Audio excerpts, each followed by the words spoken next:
Hai, apa kabar semuanya? Semoga kabar Anda baik-baik saja. Terima kasih karena sudah memberikan support dan juga kesetiaan Anda untuk membangun channel Codot Film. Yuk kita lanjutkan alur ceritanya, sambil siapin kopi dan cemilan, setting suara volume full. Gasken. Menjadi bersih. Setelah ngobrol santai dengan Xiao Zhan dan yang lainnya, Yafei memutuskan untuk pergi. Di sampingnya, Xiao Yan, yang tetap diam, menunjukkan tugasnya sebagai pembawa acara dan mengantar Yafei keluar di bawah tatapan setuju dari Xiao Zhan. Setelah meninggalkan pintu masuk utama, Xiao Yan tidak menunjukkan niat untuk pulang. Dengan tangan di belakang kepala dan matanya menyipit, dia mengikuti Yafei dari dekat. Tidak ada yang tahu apa yang dia renungkan. Berjalan di samping Xiao Yan, Yafei menjadi sedikit cemas. Kepalan tangannya sudah berlumuran keringat. Sejak dia masih muda, dia memiliki ingatan yang sangat bagus dan secara kebetulan, dia telah melihat tangan dari alkemis berjubah hitam misterius terakhir kali mereka bertemu di rumah lelang. Kulit putih dan vitalitas tampak seperti seorang pria muda dan terlebih lagi, di sisi yang adil ada cincin hitam yang persis sama dengan yang dikenakan oleh Xiao Yan. Memiliki kebetulan ini sebagai titik awal dan memikirkan kembali mengapa klan Xiao berada dalam anugerah yang baik dari sang alkemis, kunci teka-teki itu sepertinya akan meledak. Menggigit bibir merahnya, Yafei diam-diam mengukur pemuda di sampingnya dari sudut matanya. Pemuda, dengan pakaian hitam yang murah, memiliki tubuh yang tinggi dan kuat. Tangannya menangkap kepalanya memancarkan parasan malas. Sementara wajahnya yang berdedikasi memiliki kelembutan seperti seorang pria muda, sudut yang muncul dan menghilang dari sudut mulutnya tampaknya bukan milik seorang pria muda yang tidak berpengalaman dan naif.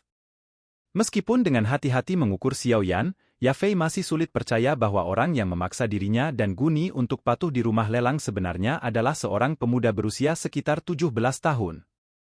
Sudah cukup terlihat? Sama seperti Yafei tidak bisa menahan senyum pahit, pemuda di sampingnya akhirnya berbicara dengan suara acuh tak acuh. Memperlambat langkah kakinya, Yafei menghela nafas, "Kamu.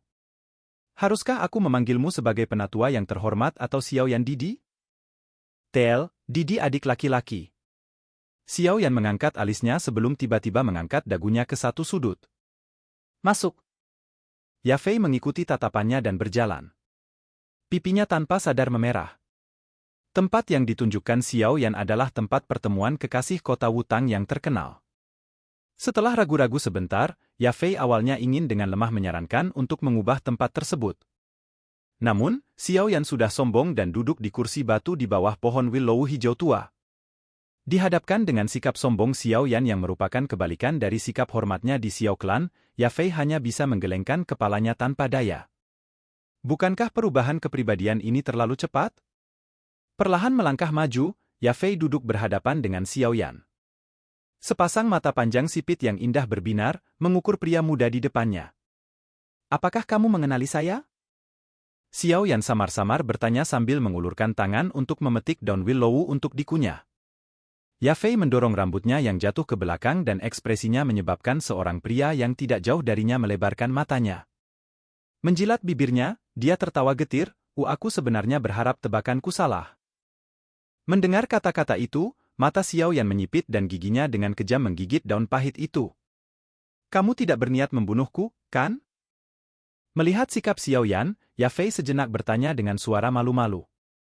Meskipun demikian, senyum singkat melintas di matanya. "Aku berniat berbuat lebih banyak dan kemudian membuang jenazahmu," kata Xiao Yan jahat. Mendengar kata-kata kasar dan tidak pantas seperti itu, wajah Yafei memerah, matanya yang centil menatapnya dan memarahi, "Di mana anak ini belajar mengambil hal-hal buruk seperti itu?" Xiao Yan meringkuk bibirnya dan meregangkan tubuh dengan malas. Karena identitasnya sudah terungkap, tidak perlu lagi bertele-tele. "Pria berjubah hitam yang telah berbisnis denganmu memang aku. Tapi yang membuat obat itu orang yang berbeda, kan?" Yafei tertaja saat tatapannya berkeliaran. Dia tidak bodoh. Tingkat kemampuan Xiao Yan adalah sesuatu yang sangat dia yakini. Bahkan jika dia adalah seorang alkemis, dengan kekuatannya saat ini, tidak mungkin baginya untuk memperbaiki obat berkualitas tinggi seperti Ki Gathering Pill. Jika seorang wanita terlalu pintar, tidak ada pria yang akan menyukainya. Xiao Yan meringkuk bibirnya dan berkata sambil melirik Yafei, yang sudah menebak dengan benar sebagian besar kebenaran. Itu hanya pemikiran beberapa pria vulgar, Qia Fei mengangkat alisnya dan berkata dengan jijik. Xiaoyan memyuder matanya. Dia tidak punya waktu untuk membahas hal-hal yang tidak penting seperti itu. Mengunyah daun pahit yang telah menyebar di mulutnya, Xiaoyan dengan acuh tak acuh berkata, "Oh, kamu harus tahu alasan aku datang untuk menemukanmu. Tolong lakukan yang terbaik untuk merahasiakan identitas saya. Ini akan menguntungkan semua orang." Menjilat bibirnya, Xiaoyan melirik keindahan cantik di depannya, "Oh, secara alami, jangan perlakukan ini sebagai sesuatu yang bisa mengancamku. Jika tidak, Anda akan kehilangan lebih dari yang akan Anda peroleh." Apakah saya terlihat seperti wanita besar dan tidak berotak? Yafei dengan polos membuka tangannya. Xiaoyan menyaksikan gelombang bergelombang di dadanya dengan serius untuk beberapa saat sebelum menganggukkan kepalanya. Mereka memang sangat besar. Adapun apakah Anda memiliki otak, itu akan tergantung pada perilaku Anda mulai sekarang. Diuntungkan oleh seorang pemuda yang beberapa tahun lebih muda darinya, Yafei menggelengkan kepalanya, tidak tahu apakah harus tertawa atau menangis. Bahkan jika identitas ganda dikesampingkan, hanya dengan penampilan tampannya saja, sulit untuk membangkitkan niat buruk siapapun. Bagaimana dengan kolaborasi kita? Yafei dengan cemas menatap Xiaoyan. Ini adalah pertanyaan yang sangat ingin dia tanyakan. Tidak akan ada perubahan.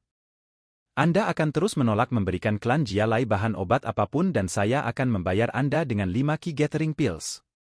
Xiaoyan menggengket bahannya. Suaranya yang acuh tak acuh memungkinkan Yafei menghela nafas lega. "Haha, saya berharap dapat bekerja sama dengan Anda." Yafei berkata dengan senyum yang indah saat dia mengulurkan tangannya dengan cara yang alami dan murah hati. Dengan malas menganggukkan kepalanya, Xiaoyan menjabat tangan dedikasinya. Bertentangan dengan harapan Yafei, hanya kontak singkat yang dibuat.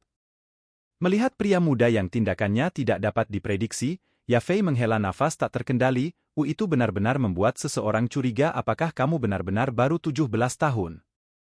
Aku baru menyadari sekarang bahwa kamu telah menuntunku dengan hidung. Mengabaikan topik seperti itu, Xiaoyan melambaikan tangannya.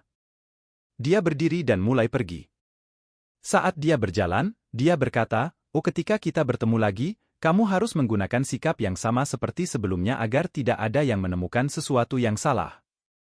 Mengangguk sambil tersenyum, Yafei dengan lembut berkata, "Jika kamu punya waktu, bisakah kamu mengundang alkemis di belakangmu ke rumah lelang primer? Dia akan selalu disambut." Memperlambat langkahnya, Xiaoyan mengusap hidungnya dan dengan samar-samar menjawab, "Oh, kami akan mempertimbangkannya saat kami punya waktu." Setelah berbalik dan melambai sekali lagi, Xiaoyan pergi dengan tegas.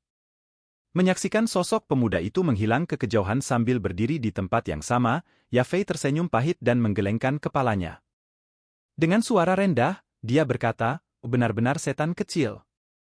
Aku tidak mengerti mengapa gadis dari klan Nalan membatalkan pertunangannya dengannya. Di masa depan, aku takut Nalansu akan muntah darah sebagai penyesalan." Silakan pergi ke. Oke guys, jangan lupa like, comment, share, and subscribe di channel Codot Film. See you next video, peace out and bye-bye.